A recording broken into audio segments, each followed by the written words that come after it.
প্যাসেজমের রেজিমে যখন লাস্ট মোমেন্টে আমাদের ভাইদেরকে একেবারে ওপেনলি গুলি করে মারছিল পাখির মতো, তখন সেই দিনগুলো আসলে মুখের ভাষায় তো বলে বছরের পর বছর শেষ করতে পারবো না, কিন্তু আমি তো কিছু জিনিস লিখতে পারি। আমি তখন থেকেই লেখা শুরু করেছি। দিনের বেলায় আন্দোলনে যেতাম, রাত হলে আমি লিখতাম। আর এই জুলাইয়ের দিনগুলো বইতে হচ্ছে আপনার এটা হচ্ছে একটা জীবন্ত দলিল হয়ে থাকবে।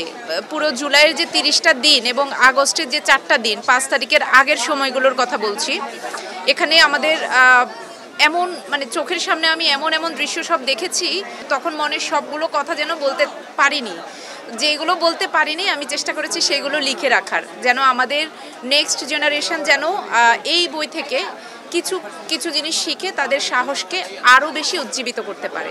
নায়ক সে সাংবাদিক, আমি নিজে পেশাগত জীবনে সংবাদ মাধ্যম কর্মী।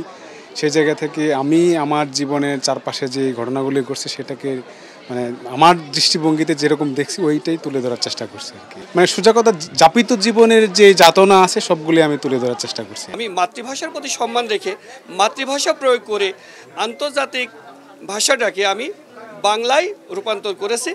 বাংলা ভাষার মাধ্যমে শিক্ষার্থীরা শুদ্ধ উচ্চারণ শিখে দেশের ভাবমূর্তি দেশের বাইরে শুদ্ধ উচ্চারণের মাধ্যমে তুলে ধরতে পারবে।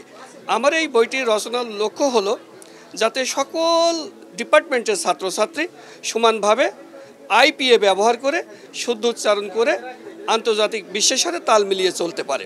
তাদের কাছে সেই বার্তাটা পৌঁছে দেয়া, যেই বার্তাটা তারা কাঁধে নিয়ে কাঁধে বয়ে এই আন্দোলনটা করেছে। এমন একটা আন্দোলন যে আন্দোলনের মধ্য দিয়ে আমরা জগদ্দল পাথরের যে দায় সেখান থেকে মুক্তি পেয়েছি।